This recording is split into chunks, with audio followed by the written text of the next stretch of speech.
Y no quiero demorarles, como siempre digo, todos los estudios que emprendo, siempre digo, bueno, voy a hablar 40 minutos y termino hablando mucho más por la cantidad de material que hay para cubrir en estos estudios.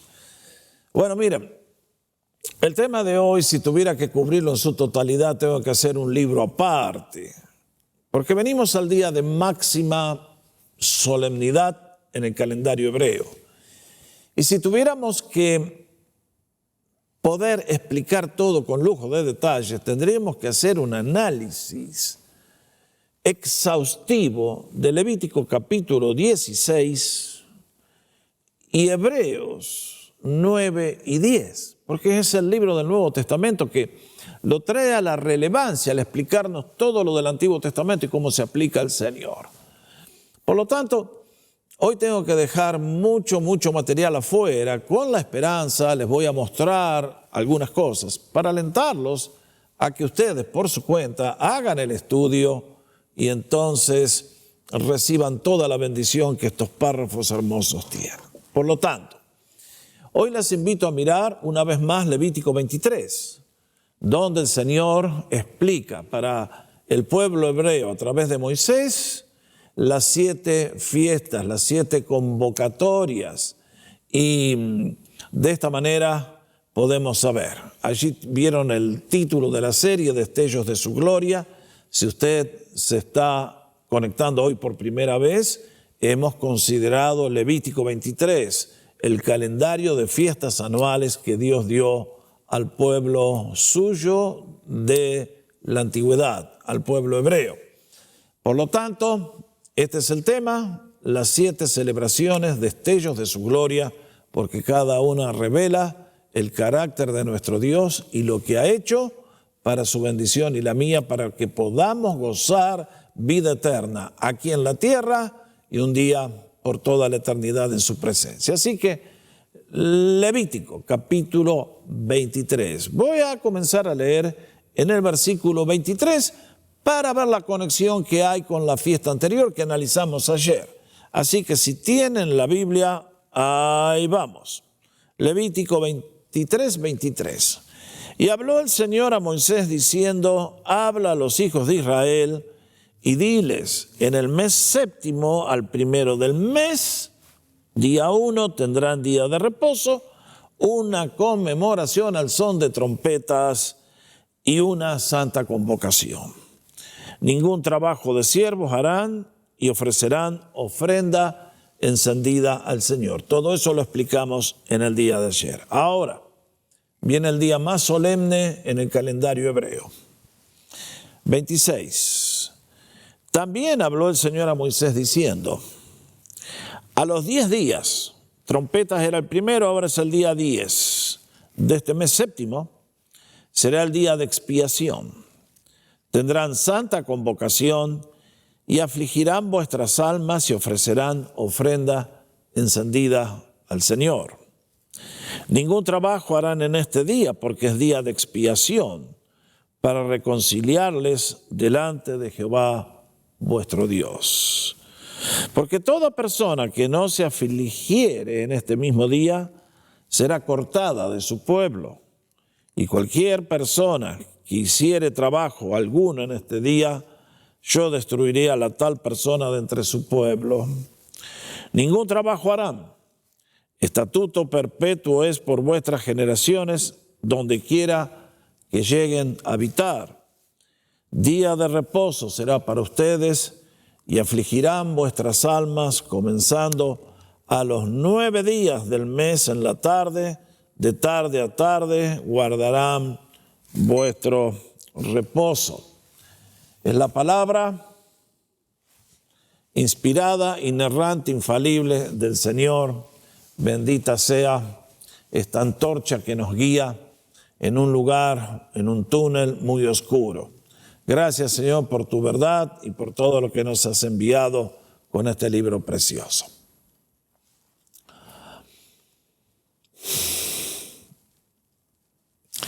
Ustedes saben que desde que la nación hebrea volvió a su territorio, llegó a ser una nación independiente, desde el primer día que se establecieron y fueron declarados nación, no han tenido un día de paz. Desde el año 48, cuando ocurrió eso, el pueblo hebreo ha tenido que sufrir varias guerras, atentados terroristas, secuestros. La cantidad de violencia, del odio que hay hacia este pueblo es realmente muy notable. Cuando declararon la independencia, tan pronto dijeron hoy comienza el Estado hebreo, los árabes los invadieron tratando de borrarlos del mapa. No pudieron. Desde ese día estuvieron en tensiones elevadísimas y cuando llegó el año 67 era imposible detener una nueva guerra. Los árabes estaban decididos a comerlos vivos a los hebreos, matarlos a todos, echarlos al mar y que se acabe esta humillación para ellos. En junio de ese año vino la guerra de 6 días. Israel les asestó un golpe mortal y en esos 6 días derrotó a sus enemigos y ensanchó sus territorios. Pero las cosas no terminaron allí. Los egipcios principalmente quedaron con la sangre en el ojo y dijeron, nos vamos a tomar venganza. Se prepararon por años y analizaron muy detenidamente los hábitos de la nación hebrea, pensando, ¿cuál es el día del año cuando les podemos lanzar un ataque militar y encontrarlos con el estado de preparación más bajo, deficiente, que le podamos tomar de sorpresa e infligirles una derrota decisiva y para siempre? Llegó el año 73 y efectivamente, luego de tanto análisis, Egipto, Siria lanzaron la invasión. ¿En qué día? En el día del Yom Kippur. Yom, día. Kippur, expiación. Justamente en el día que acabamos de leer en la Biblia, que debía ser una asamblea solemne para el Señor, donde tenían que afligirse, observando este día tan solemne en el calendario hebreo, los enemigos aprovecharon para lanzar el ataque. ¿Tenían razón? Mucha razón. Tomaron a los hebreos de sorpresa y el primer día fue de victoria para las fuerzas árabes. Pero al día siguiente ya la reacción vino y a los pocos días la guerra terminó, porque si no, otra vez los árabes quedaban humillados ante la derrota que les estaban infligiendo las fuerzas hebreas. Lo cierto es esto, que para el pueblo hebreo, aún en la actualidad, que ya no tienen el templo, que no pueden hacer ninguna de las cosas que vamos a ver en ese día tan solemne, sin embargo, lo siguen celebrando en las sinagogas y es un día de máximo respeto. Interesantemente, nos cuentan, y he leído y he hablado con gente que ha estado en la sinagoga en esos días, y me cuentan que el día de expiación es el equivalente de los judíos para nuestro día de Viernes Santo. Nos dicen que ese día de expiación hay muchos judíos que no creen ni en Dios, ni en las tradiciones, ni en el Antiguo Testamento, ni en nada. Pero sin embargo, una vez al año aparecen en la sinagoga. Y por lo tanto las sinagogas encuentran que la asistencia es multiplicada fenomenalmente. Parecido, ¿no?, a lo que todos conocemos. Bueno, la realidad es que cuando no se predica el evangelio de la gracia de Dios y la salvación por la fe en Jesús, ustedes van a notar que todas las religiones son exactamente iguales. enfatizan la necesidad de ser salvos por obras, haciendo méritos, ganándonos el perdón de Dios. Y a ver, si buena suerte, Él nos inscribe en su libro de la vida. Ahora, vamos a la primera transparencia entonces, y este es el plan de trabajo que hemos seguido. Si usted está aquí por primera vez, hemos analizado las 7 fiestas de Israel, hemos visto ya 5 de ellas, allí están indicadas con letra azul, 4 en la primavera, ahora estamos en el otoño, en el mes septiembre-octubre de nuestro calendario. Ayer vimos la fiesta de las trompetas, que marca el año nuevo, un día de gran alegría, y hoy venimos al día de la expiación, que es un día muy sombrío, solemne, donde el pueblo tiene que afligirse. La próxima transparencia nos introduce a lo que ya hemos leído, donde se marca el día y la hora. Ustedes, el mes y el día, perdón, no tanto la hora. Leímos juntos en el párrafo de Levítico 23 que el Señor le da órdenes a Moisés que luego del día de las trompetas, en el 10º día del mismo mes, tendrían que celebrar esta santa convocatoria. Ustedes y yo, que hemos estado siguiendo los estudios, estamos en el mes de Tishrei, según el calendario hebreo, septiembre, octubre de nuestro calendario. Y en este año 2022, el día de Yom Kippur, el día de la expiación, caerá el día 10 en octubre 4 al 5. O sea, desde la caída del sol en octubre 4, terminará con la puesta del sol en octubre 5.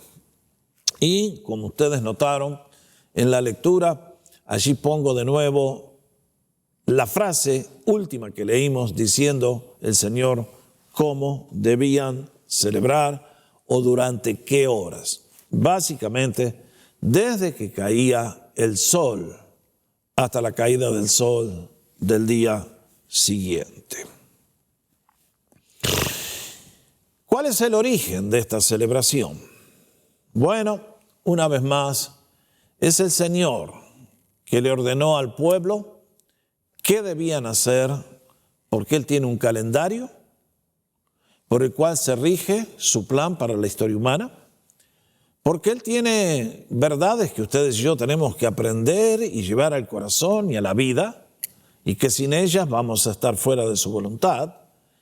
Y en este caso nos introduce a la fiesta de máxima solemnidad. Versículo 34 que leímos: esto tendrán por estatuto perpetuo para hacer expiación. El término hebreo posiblemente podríamos traducirlo mejor como purificación. Por los hijos de Israel, por todos sus pecados, una vez al año. Bueno, qué interesante. Noten bien. Alguien me preguntará: pastor, ¿qué quiere decir usted con día de expiación? Ese no es un término que yo lo uso todos los días. Nunca lo empleé cuando voy a hacer las compras, no lo uso con mi familia, no lo uso ni en la iglesia.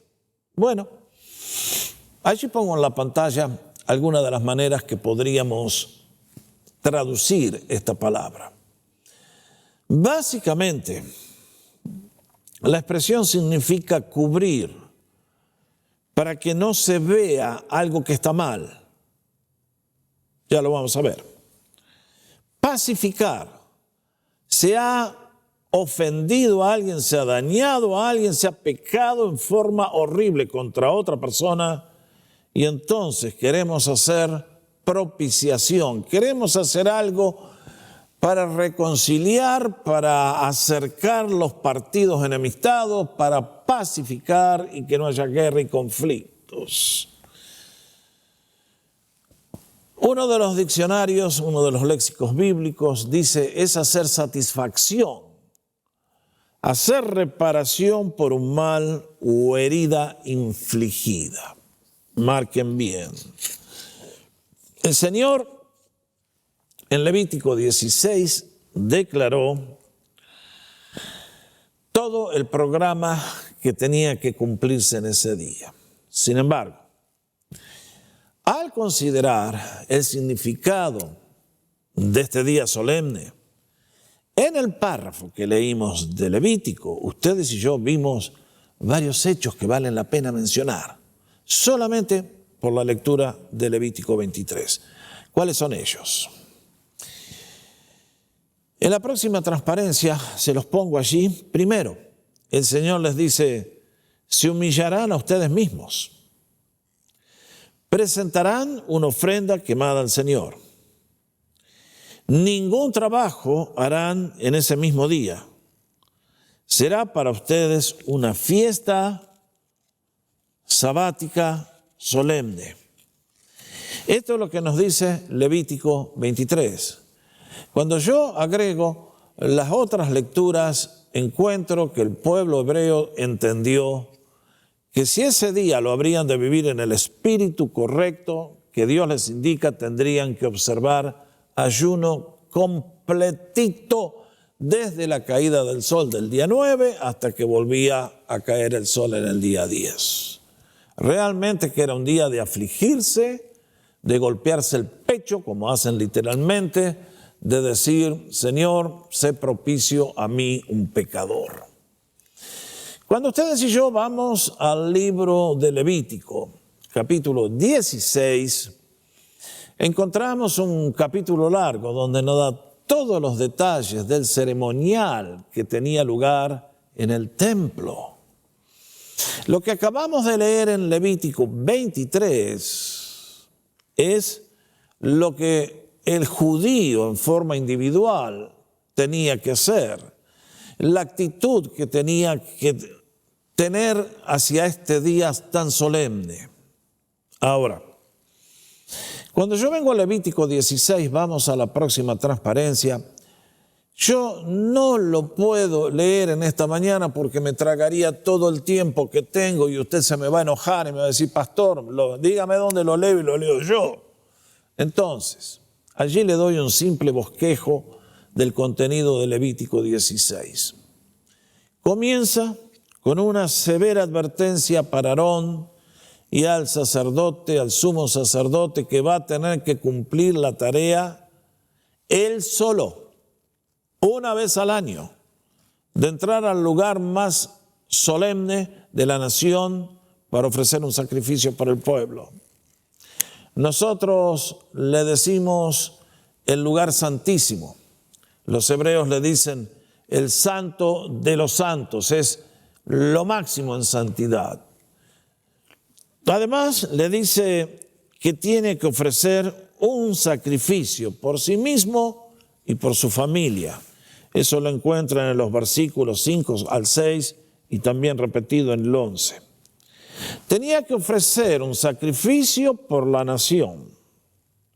Y entonces luego estaba la primera entrada al lugar santísimo.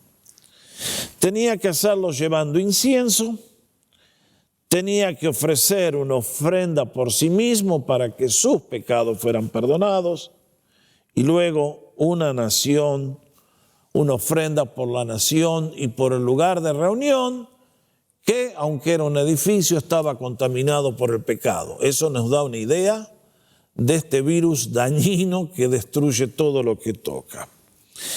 Y luego tenía que hacer un sacrificio por el altar y finalmente venía la ofrenda por toda la nación. Otra vez había que sacrificar otro animal, con la sangre había que entrar al lugar donde estaba el arca y luego hacer la ceremonia del chivo expiatorio o del animal que era enviado al desierto. Déjenme mencionarles, ya que los tengo, varias cositas aquí que vale la pena mencionar. Como les digo, uno tiene mucha información que pasar. Pero cuando yo leo Levítico 16, me da una idea de la santidad de Dios y de cómo entoma con una seriedad el tema del pecado. Ya lo hemos venido diciendo desde que analizamos la Pascua. Que la Pascua nos recuerda que sin derramamiento de sangre no hay perdón de pecados. Que a menos que un ser inocente pague con su vida, nadie puede recibir perdón de pecados y ser reconciliado con Dios. Ahora esto que ha ocurrido en Egipto, ahora que salen al desierto, Dios le establece al pueblo el ritual de la adoración. Y dijimos que Levítico es el libro para el pueblo de Dios que tiene que aprender a adorar. Cuando yo veo este capítulo 16, me enseña varias lecciones en cuanto a cómo ve Dios el problema del pecado. Cuando pienso que tenía que ofrecerse un sacrificio, una ofrenda, primero por el que ministraba, porque en sí mismo, con su pecado, no podía comparecer delante de la presencia de Dios, no era apto. Pero cuando pienso que hasta el altar tenía que ser purificado y que el tabernáculo de reunión también tenía que ser purificado, uno dice, pero Señor, pero entonces ¿quién califica para estar en su presencia? Y la respuesta es ninguno, absolutamente. Y cuando uno piensa que cómo trata Dios con nuestro mal y con nuestro problema a través de estos simbolismos, uno dice, Señor, perdóname que yo no te capto.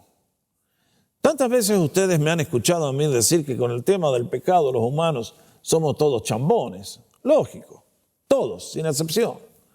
Porque nosotros definimos el pecado de acuerdo a lo que yo pienso, de acuerdo a lo que yo creo, de acuerdo a lo que me parece. Levítico 16 nos recuerda lo que dice Dios. Y para Dios el pecado no es una bagatela, no es un problema chiquito. Es un problema tan serio que si Aarón no hacía las cosas como Dios le dice, lo fulmina. Es notable. Lo primero que le dice Aarón, lo primero que vas a tener que hacer es entrar al lugar santísimo con el incienso. Eso es figura de las oraciones del pueblo de Dios. Lo pueden leer en Apocalipsis. Y tiene que hacer una entrada para ofrecer algo que sea aroma grato al Señor. ¡Wow! ¿Qué tal nuestra vida? ¿Qué tal nuestra alabanza, nuestra adoración cuando venimos a la casa de Dios? Venimos con la conciencia de que este es un lugar sagrado. De que, acá pusimos los banderines, Comunidad de las Américas, pero este es un lugar que Dios ha elegido visitar con su santidad y su presencia. Tenemos conciencia de que cuando nos acercamos a la casa de Dios, esto no es un mercado donde los chicos pueden correr y saltar arriba de los bancos y saltar arriba de la plataforma y conducirnos de una manera descortés, pobre. No. ¿Cuánto tiene que aprender el pueblo de la actualidad de lo que significa la santidad de Dios cuando se encuentra con su pueblo? Mis hermanos, hay todo un desafío. Yo dejo que el Espíritu Santo les hable en la medida que ustedes mediten en estos capítulos. Pero además, si el que presentaba la ofrenda debía ser aceptado, la ofrenda no podía ser cualquiera.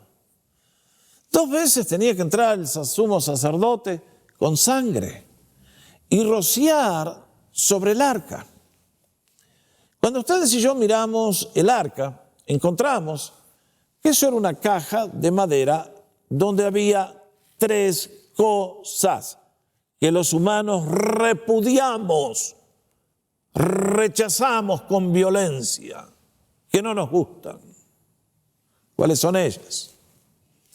Dentro del arca estaban primero la tabla de los 10 mandamientos, que cuando Moisés bajó del monte se encontró con una orgía, con el pueblo liberado de la esclavitud por un milagro de Dios, dedicándose a todos los pecados de la carne. Y hasta el día de hoy los 10 mandamientos, que son el plan de Dios para vivir una vida alegre y perfecta, nosotros los repudiamos. No nos gusta, no los queremos. Punto. Solamente la gracia de Dios por el Espíritu Santo es la que nos hace darnos vuelta y empezar a apreciar una vez que nacemos de nuevo. Pero el ser humano sin Dios no quiere 10 mandamientos. Quiere vivir haciendo la suya. El segundo objeto que estaba dentro de la caja del arca era el maná, el alimento que Dios les dio en el desierto. Y el pueblo también lo repudió. No quiso la dieta de Dios. Querían volver a Egipto para comer cebollas, ajos y puerros. Me alegro que no encontré a un judío después de haber comido eso, porque debe haber tenido un alientito que ni te cuento. El tercer objeto que estaba en el arca era la vara de Aarón que floreció. Si conocen la historia, hubo una rebelión contra Moisés y Aarón y los quisieron destronar. Y entonces pueden leer la historia en Números. Nos recuerda que el ser humano no quiere el gobierno de Dios.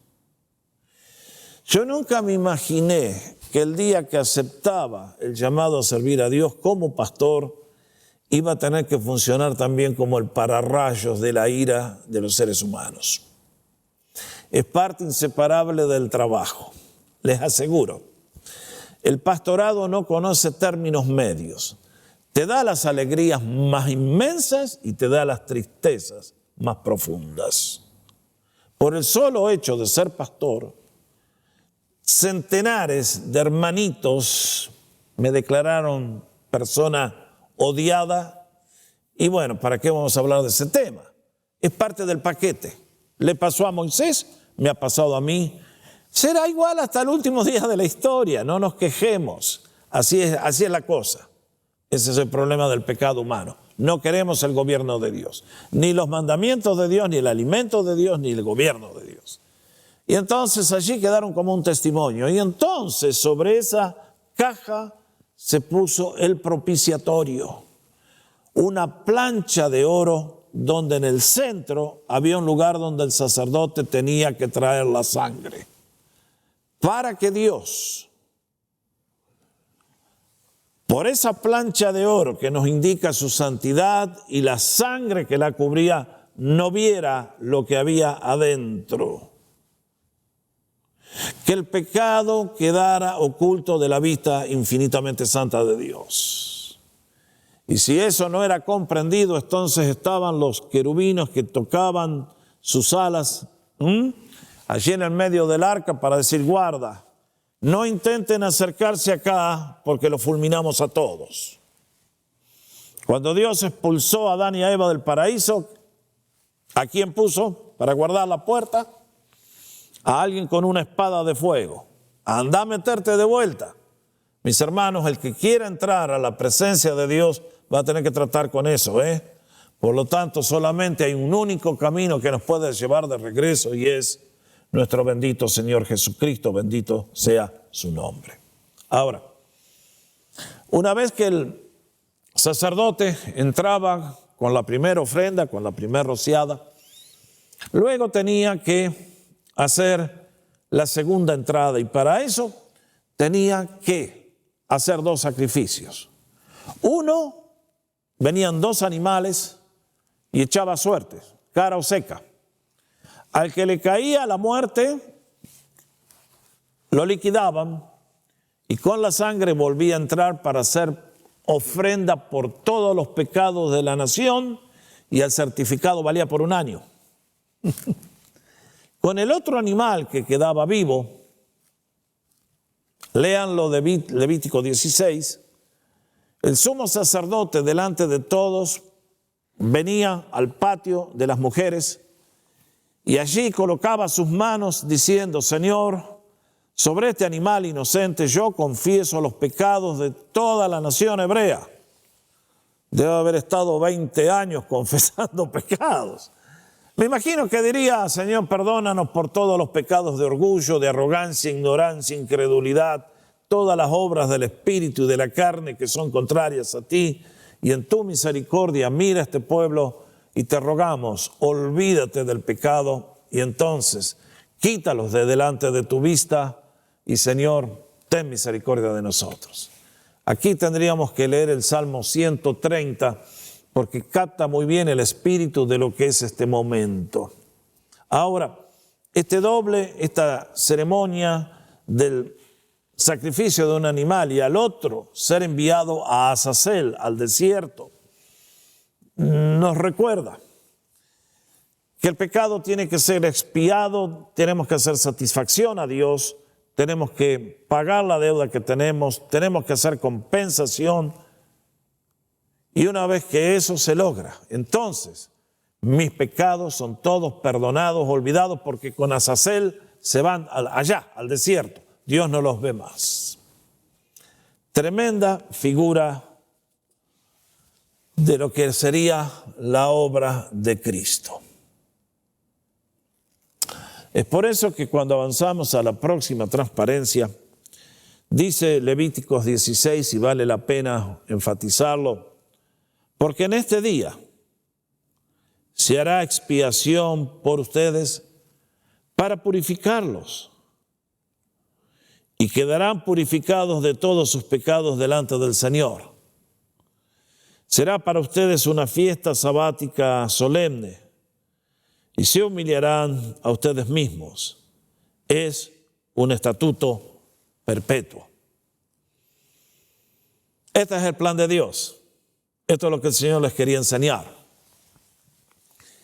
Que ustedes y yo, el pueblo hebreo, todos somos pecadores, que estamos todos destituidos de la gloria de Dios.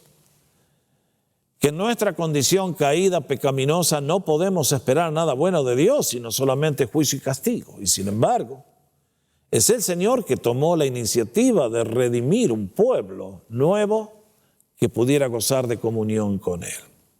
Ahora, en los próximos minutos quiero hablarles de el significado profético de esta ceremonia, porque ustedes saben, todo esto se cumplió con el Señor Jesús.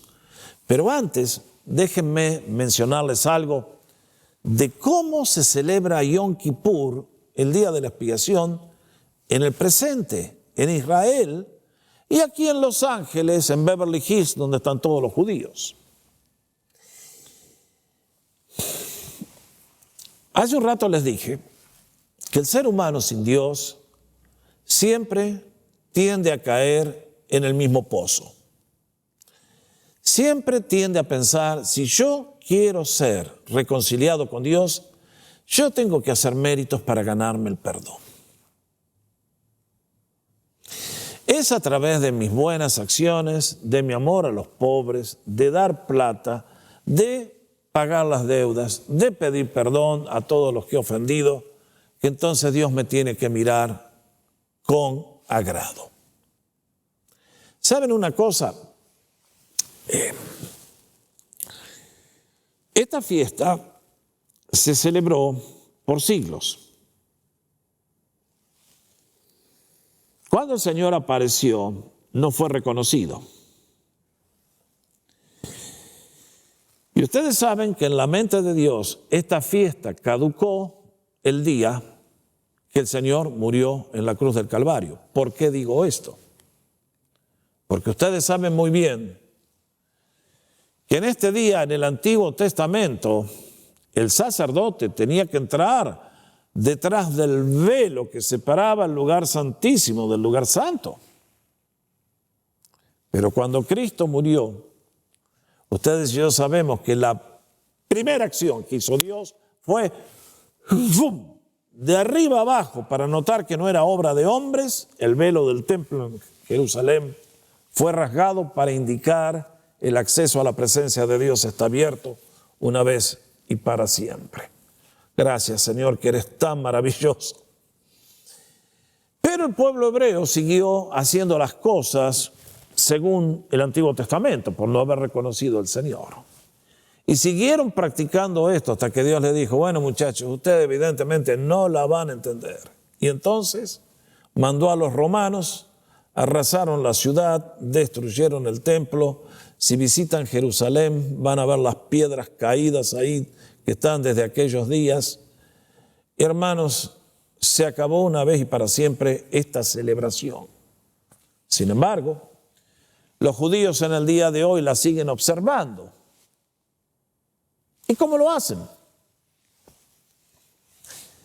Es notable pensar, por eso les quise leer lo de la fiesta de las trompetas una vez más y la fiesta del Yom Kippur. Porque lo mismo que hace el catolicismo romano, de que el martes de carnaval hago todos los pecados de la carne y después durante 40 días me arrepiento con la esperanza que Dios me mire favorablemente. ¿Saben una cosa? Los judíos también lo hacen a su manera. Pero si ustedes preguntan al judío habitual, normal, común, les va a decir que el día de las trompetas, el primero del mes, cuando se celebra el año nuevo, pachanga, fiesta, vamos con todo. Pero faltan 10 días para el día de expiación. Y ese es el día cuando Dios va a hacer cuentas con todos. Y los judíos desarrollaron una tradición. Y es que Dios tiene 2 libros. Un libro donde están los nombres de todos los pecadores, pecadorazos, y donde están aquellos santos, santorum. Y entonces, el día de trompetas, viva la pachanga, viva la carne, y luego durante 9 días, ay Señor, Señor, tutun, tararun, tatun, garanga, perdóname Señor, perdóname, a ver si en este próximo año pones mi nombre en el libro de los escogidos. ¿Suena conocido? Hace un rato les dije, el ser humano sin Dios siempre cae en el mismo pozo. Siempre es yo quiero ganarme tu perdón. Señor, tengo cosas que huelen como cuando Lázaro estaba en la tumba, pero tú... Ahora, estaba mirando fotos de Jerusalén, Tel Aviv, en los días cuando se celebra el Yom Kippur. Ustedes si miran las fotos van a ver que no hay un auto en la calle. Se paraliza todo. Para el pueblo hebreo ese día, salvo las cosas básicas, no hay nada. Se cierran los aeropuertos, nadie vuela ese día. Nada. Se paraliza todo. ¿Saben una cosa? Se quedan sin radio y televisión. ¡Ah! Imagínense las viejas hispanas sin telenovela. ¡Ah! Por favor, qué infierno, qué suplicio. ¡Ay, no!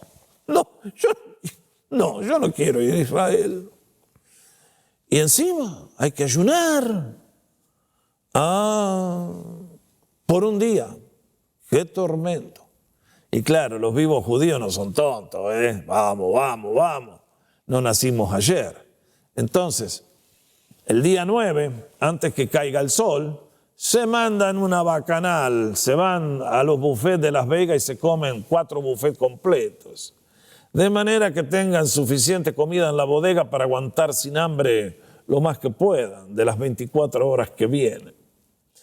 Pero básicamente lo que intentan hacer es lo que todos los seres humanos que no tienen la luz de Dios hacen. Querer agradar con sus acciones a Dios para que Él les sonría y les apruebe. Bueno, quiero decirles a todos los que piensan así que están muy equivocados. Y para eso quiero llevarlos a responder esto que acabo de afirmar con la Biblia, buscando entender el significado profético de este día de expiación. Vean ustedes lo que dice Colosenses capítulo 16, capítulo 2, versículos 16, 17. Por tanto, que nadie los juzgue en asunto de comida o de bebida, o respecto a días de fiesta, lunas nuevas o sábados. Todo ello es solo una sombra de lo porvenir, pero la realidad pertenece ¿a quién? Al Señor Jesucristo, al Mesías. Esa es la palabra griega. Noten bien, mis hermanos. Cuando Pablo comenzó a predicar el Evangelio, lo más difícil fue que los judíos hicieran la transición a que ahora venía una nueva administración en el plan de Dios y que todo lo que había sido precioso para ellos había caducado frente a la obra de Cristo en la cruz. No lo podían entender. Pablo, cuando analicemos el libro de los Hechos, ya lo vamos a ver, tuvo que batallar con el tema: los gentiles se tienen que circuncidar, hay que guardar el sábado. ¿Qué hacemos con las lunas nuevas? Entonces, la iglesia tuvo que predicar el mensaje de gracia diciendo: todo eso caducó, todo eso era una sombra, la realidad es Cristo. Pero no fue fácil. ¿Se acuerdan cuando Pedro predicó en la casa de Cornelio? Cuando llegó a Jerusalén, ¿cómo lo recibieron? Lo querían asesinar. ¿Cómo te fuiste a meter a la casa de hombres incircuncisos? Y Pedro dijo: bueno, disculpen, pero el Espíritu Santo cayó sobre los gentiles. Cuesta, ¿eh? ¿Cómo nos cuesta hacer transiciones a los seres humanos? ¿Cómo nos cuesta aceptar los cambios? Siempre avanzamos mirando hacia atrás, nunca abrazando las posibilidades que vienen. Bueno, en este caso, Pablo les quiere recordar a todos que ha entrado una nueva etapa, que ahora hay un pueblo que se representa en aquellos panes con levadura, y que aunque la iglesia es imperfecta, todos nosotros somos salvos por la gracia del Señor, a pesar que llevamos la malaria dentro nuestro. ¿Y qué? Esa obra que Cristo hizo es la que nos perdona los pecados y los borra de delante de su vista, porque el Señor nos dice en Hebreos que nunca más hará memoria de ellos. ¿No le parece maravilloso? Miren, si yo le analizara la enciclopedia suya y le empezara a leer todas las que hizo, ¡qué vergüenza! Usted no se meta con la mía, ¿de acuerdo? ¡Qué tema!, ¿no? Nuestro pecado es una carga, a los ojos de Dios es algo de lo cual no podemos estar orgullosos cuando hemos conocido el corazón del Señor.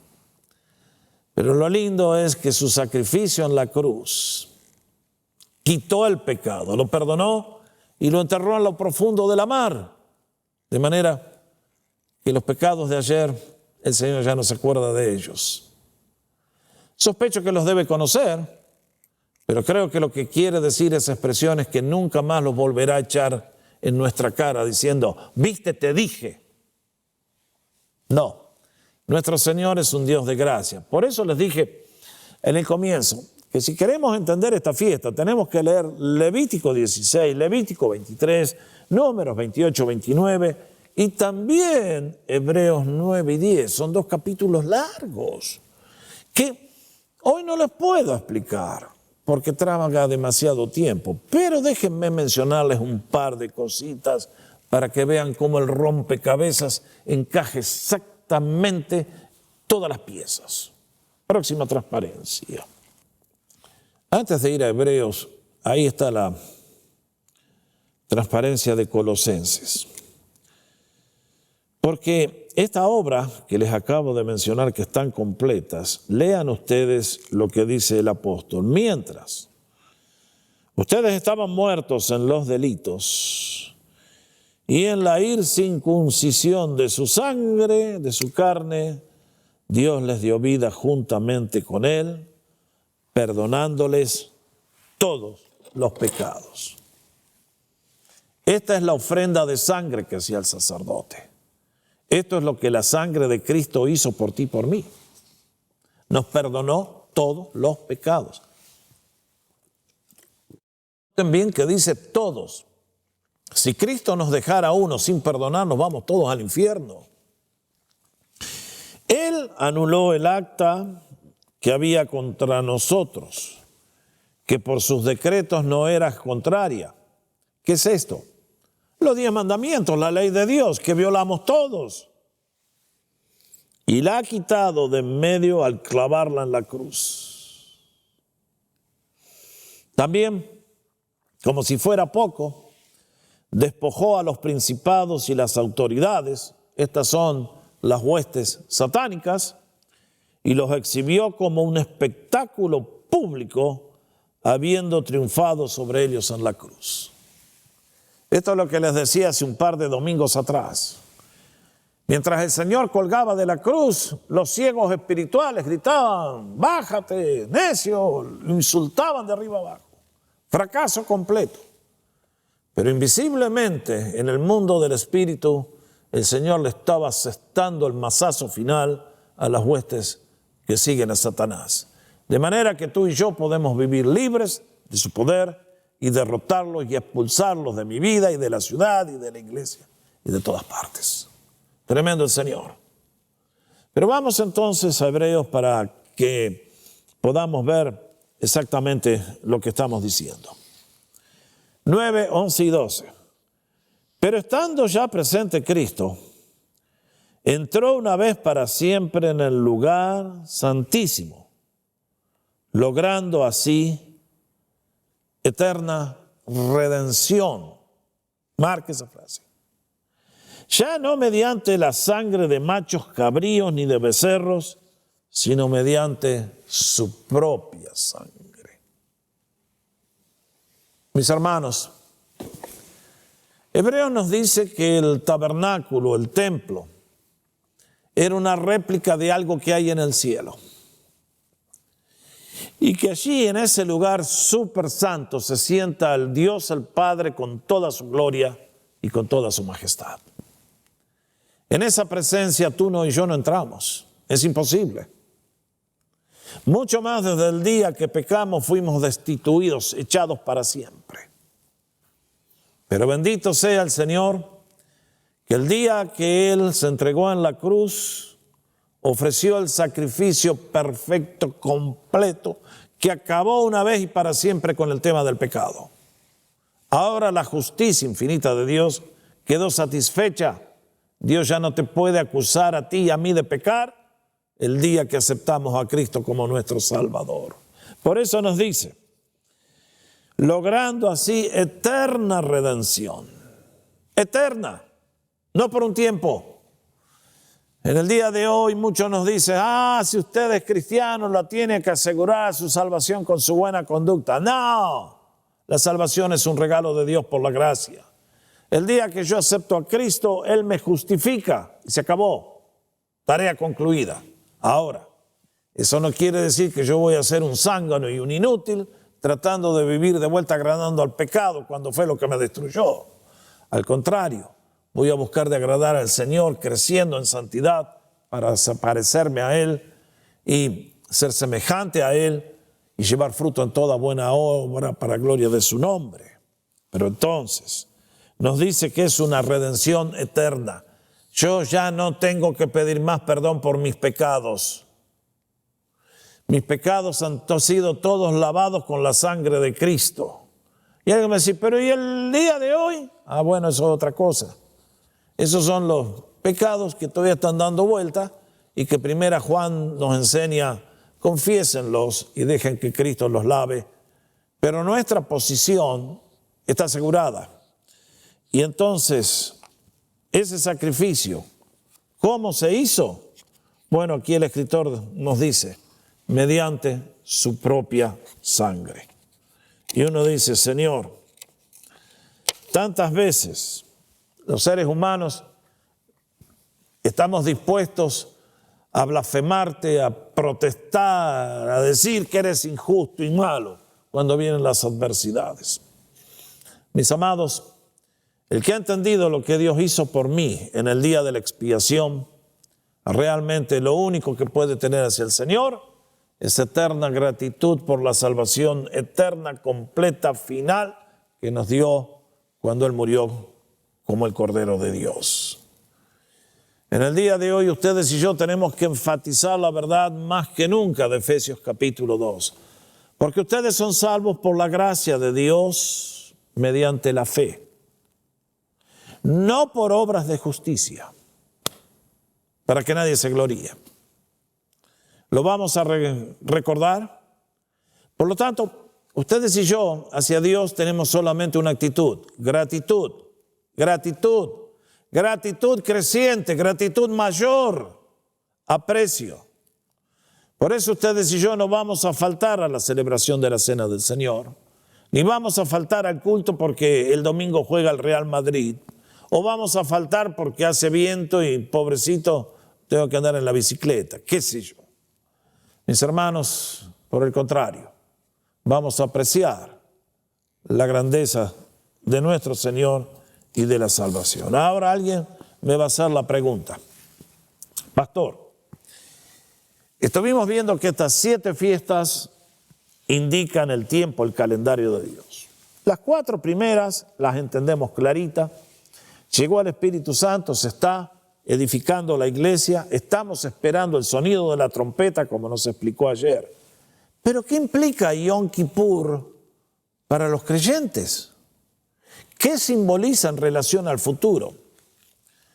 La mejor noticia que podemos escuchar, mis amados, y es que tú y yo seremos libertados de la presencia del pecado. Ustedes y yo hemos aceptado a Cristo y como lo hemos hablado en estas charlas y en 1.000.000 de estudios y sermones que he dado, la vieja naturaleza sigue adentro nuestra y nos impulsa a buscar cosas que no son deseables, nos impulsa a hacer cosas que son fuera de la voluntad de Dios. Tenemos que recibir las tentaciones del enemigo, ustedes conocen la historia. Pero bendito sea que el día que estemos en la presencia del Señor, eso habrá acabado para siempre. Las cosas de la tierra quedarán en la tierra y ahí quedarán para siempre. Ustedes y yo vamos a recibir un nuevo cuerpo que nos permitirá vivir en la gloria del Señor y bendito sea, qué cosa tan feliz será. Por lo tanto, estas fiestas a mí me alientan el corazón. ¿Y a usted? Yo veo todos los simbolismos y digo: Señor, tú excedes con creces. Lo que hiciste a estos símbolos los deja chiquitos. Pero Señor, qué sabiduría que tuviste para enseñarle al pueblo de la antigüedad: hagan esto, a ver si la agarran. Y cuando ustedes y yo tenemos la iluminación del Espíritu Santo, podemos ver todas estas cosas. Decimos: lo entiendo, lo veo clarito, qué cosa linda. Por eso, mis hermanos, como les decía en el estudio de ayer, el día que ustedes y yo aprendemos estas cosas, colocamos el fundamento para una vida de victoria. En el día de hoy hay muchos que van a la iglesia y es lo mismo que si fueran al estadio de fútbol. Van para Mis hermanos, el gozo va a venir en la medida que tú entiendas quién es Cristo y qué ha hecho por ti. No es cuestión de workout, prep up las emociones para que de esa manera me sienta. No es cuestión del pensamiento positivo, no. Mis amados, el Evangelio es un mensaje que cuando vemos a Cristo muriendo en la cruz en tu lugar y el mío, para darnos herencia eterna, salvación eterna, perdón de pecados y el olvido de nuestras maldades, entonces yo estoy en condiciones de vivir una vida libre que agrada al Señor. Ya no tengo que hacer más nada. Pobrecitos los judíos que piensan que por 9 días o un día de ayuno, el Señor los va a anotar en el libro de la vida por un año, y de vuelta a las andadas el año que viene. No, Cristo barrió para siempre con todo. Su sangre limpió todos los pecados. Y por eso que tenemos la posición que tenemos y podemos gozarnos en la gloria y en la esperanza de que Cristo viene por ti, por mí. ¿Estás listo? ¿Le agradas al Señor con tu vida? ¿Eres agradecido? ¿Lo aprecias de manera creciente? Las fiestas de Israel nos marcan un plan de crecimiento, de gloria en gloria, de bendición en bendición. ¿Lo conoces?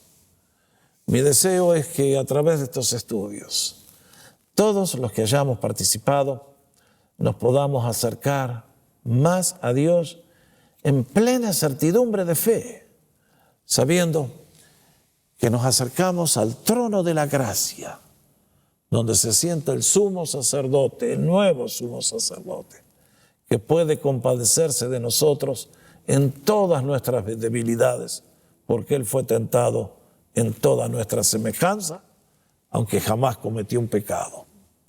Por eso en este día les agradezco a todos, que el Señor les bendiga y sirvan al Señor con gozo y alegría donde estén, caminen siempre en el centro de su voluntad y bendita sea la mañana, la tarde, la noche, cuando suene la trompeta y todos los redimidos nos juntemos para encontrar al Señor en el aire. Padre, donde quiera que esté tu pueblo en esta hora, tus manos extendidas en bendición, sea sobre ellos, sus vidas, sus hogares, su trabajo, todo lo que son. Bendice cada iglesia que está siendo representada por los creyentes que nos están siguiendo en este momento, Señor. Bendice a tantos pastores fieles que proclaman tu evangelio con denuedo, valentía, precisión bíblica, buscando traer la verdad en medio de la oscuridad del error. Bendice esos ministerios, Señor, que tengan una cosecha gloriosa para ti, Señor.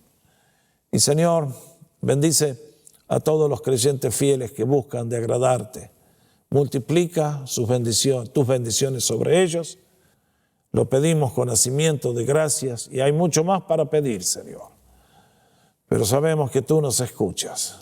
Y antes que te pidamos, tú lo sabes todo. Por eso te abrimos las manos, Señor, con nuestra fe. Ven, desciende, visítanos, bendícenos. Lo pedimos con nacimiento de gracias por los méritos preciosos, completos, infinitos de Cristo Jesús, el Cordero de Dios, su obra en la cruz, el poder de su nombre, la victoria que ganó en la cruz, y a Él sea gloria por siempre, jamás. Y el pueblo de Dios dice, amén y amén y amén.